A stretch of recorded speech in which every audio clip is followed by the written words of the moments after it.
आजच्या दिवसातली सगळ्यात मोठी राजकीय घडामोड ती म्हणजे पंतप्रधान नरेंद्र मोदी आणि राष्ट्रवादी काँग्रेस अध्यक्ष शरद पवार यांची दिल्लीत भेट झाली। आज सकाळी दोन्ही नेत्यांची भेट झाली। विविध विषयांवर या दोघांमध्ये चर्चा झाली असं सांगितलं जातंय। पवार आणि मोदी यांच्यात सकाळी 1 तास चर्चा झाली। सहकार मंत्रालय, ओबीसी, मराठा आरक्षण या मुद्द्यांवर या दोघांमध्ये चर्चा झाली असू शकते। राज्यातल्या विविध मुद्द्यांवर सुद्धा या दोघांमध्ये चर्चा झालेली आहे। केंद्रानं नवं सहकार मंत्रालय तयार केलंय, त्या पार्श्वभूमीवर सुद्धा या चर्चेला मोठं महत्त्व प्राप्त झालेलं आहे। शरद पवार यांनी याबाबत ट्विट सुद्धा केलेलं आहे। शरद पवार आणि पंतप्रधान नरेंद्र मोदी या दोघांच्या भेटीबाबत शरद पवार यांनी ट्विटरवरून माहिती सुद्धा दिली। आपल्या दोघांमध्ये महत्त्वाच्या सगळ्या विषयांवर चर्चा झाल्याचं ते म्हणाले। पण शरद पवार महत्त्वाच्या नेत्याला भेटतायत आणि त्यांच्यामध्ये चर्चा होते म्हटल्यावर निश्चित यामध्ये महत्त्वाची घडामोड घडण्याची शक्यता आहे। काय नेमकं ट्विट केलेलं आहे पवारांनी बघूया आपण। शरद पवार त्यांच्या ट्विटमध्ये म्हणतात, आज माननीय पंतप्रधान नरेंद्र मोदींची भेट घेतली। महत्त्वाच्या राष्ट्रीय विषयांवर चर्चा झाली असं शरद पवार त्यांच्या ट्विटमध्ये म्हणतात। अनेक महत्त्वाच्या मुद्द्यांवर चर्चा झाली। हे मुद्दे नेमके कुठलेले आहेत ते जाणून घेऊयात आमचे प्रतिनिधी रामराजे शिंदे यांच्याकडून। राम, शरद पवार हे दुसऱ्या महत्त्वाच्या नेत्याला भेटतायत म्हणजे राज्याचं याकडे लक्ष असणारच आहे। त्याच पार्श्वभूमीवर हे जाणून घ्यायचं होतं की पवार जरी त्यांच्या ट्विटमध्ये म्हणत असले की महत्त्वाच्या राष्ट्रीय विषयांवर चर्चा झाली, तरी सुद्धा ते कुठले मुद्दे आहेत, कुठल्या मुद्द्यांवर या दोघांमध्ये चर्चा झाली?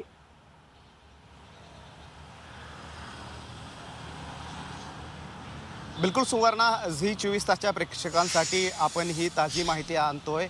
3 मुद्द्यावर ही चर्चा झाल्याची आपल्याला माहिती मिळालेली आहे। सर्वात पहिला मुद्दा म्हणजेच की सहकाराच्या संदर्भामध्ये चर्चा झालेली आहे। जे नवीन खातं तयार करण्यात आलेलं आहे सहकाराचं, त्यावर चर्चा झालेली आहे। दुसरा महत्त्वाचा मुद्दा म्हणजेच की बँकिंग सेक्टरच्या संदर्भामध्ये सुद्धा चर्चा झालेली आहे। आणि तिसरा आणखीन एक महत्त्वाचा मुद्दा म्हणजेच की कृषी कायद्याच्या संदर्भामध्ये चर्चा झालेली आहे। या 3 मुद्द्याभोवती कृषी, सहकार आणि बँकिंग याच 3 मुद्द्याभोवती ही चर्चा झाल्याची आपल्याला माहिती मिळते।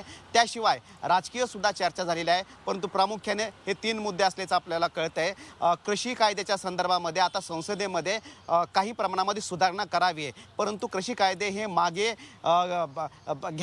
घेण्यासाठी सुद्धा शरद पवार यांची मनाई आहे। सुधारणा केली तरी चालू शकेल, मागे घेण्याची गरज नाही असं म्हणणं आहे। त्यामुळे कृषी कायद्या संदर्भामध्ये हा मुद्दा आहे। दुसरा मुद्दा सहकारच्या संदर्भामध्ये, कारण सहकार खातं आलेलं आहे आणि राज्याच्या हातामध्ये राज्याचा तो अधिकार आहे सहकाराचा।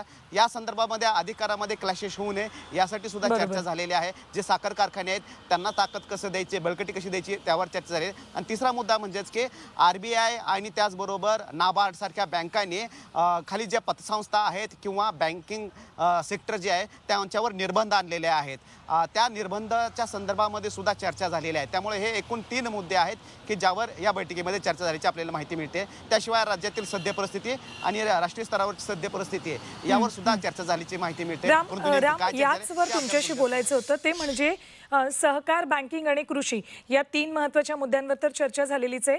पण फक्त मोदींची भेट घेतली शरद पवारांनी असं नाही, तर पियुष गोयल, राजनाथ सिंग यांची भेट, त्यानंतर आज पंतप्रधान नरेंद्र मोदी यांची भेट, या सगळ्या गोष्टीचा सांगोपांग विचार करायला गेलं तर राज्याच्या राजकारणावर काय परिणाम पुढच्या काळात होऊ शकतात?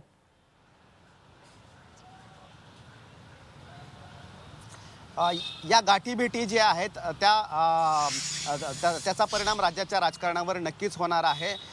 कारण ज्या पद्धतीनं आपण मागे पाहिलेलं आहे की उद्धव ठाकरे हे एकदा प्राईम मिनिस्टर सोबत भेटून गेले, त्यानंतर आता शरद पवार हे पंतप्रधानांसोबत भेटतायत। या भेटीगाठी जी आहेत ते केवळ दबावतंत्र याला म्हणायचं का? कारण उद्धव ठाकरेंनी अगोदर दबावतंत्र केलं म्हणून आता शरद पवार हे दबावतंत्र करतायत का, याकडे पाहणं गरजेचं आहे। आणि दुसरा मुद्दा म्हणजेच की खरंच भाजपसोबत काही हालचाली सुरू झालेल्या आहेत का? कारण शरद पवार यांना सुद्धा सरकार चालवताना तारेवरची कसरत करावी लागते। आपल्याला माहिती आहे की आतापर्यंत उद्धव ठाकरे हे एकदा सुद्धा शरद पवार यांना भेटण्यासाठी गेलेले नाहीत, परंतु पवार यांना वारंवार सह्याद्रीवर, वर्षावर आणि मातोश्रीवर जावं लागतं। आणि अनेक मुद्द्यावरून जे निर्णय आहेत त्या निर्णयामध्ये सुद्धा घेताना शरद पवार यांना विचारलं जात नाही। त्यामुळं पवार कुठे नाराज आहेत का आणि त्यामुळं एक बाहेर पडण्यासाठी पाडण्यासाठी एक संधी शोधतायत का, ते सुद्धा या बैठकीच्या माध्यमातून आता लवकरच उघड होईल. त्यामुळे या संपूर्ण बैठकीचा जो परिणाम आहे तो भावी महाराष्ट्राच्या राजकारणावर दिसून येईल. ठीक. राम, या सगळ्या घडामोडींवर लक्ष ठेवून राहा आपल्याला, जेणेकरून सगळे अपडेट्स सगळ्यात आधी झी24 तासच्या प्रेक्षकांपर्यंत आपल्या माध्यमातून पोहोचवता येतील. तुर्तास धन्यवाद संपूर्ण माहितीसाठी. लाल मातीतली कुस्ती म्हणजे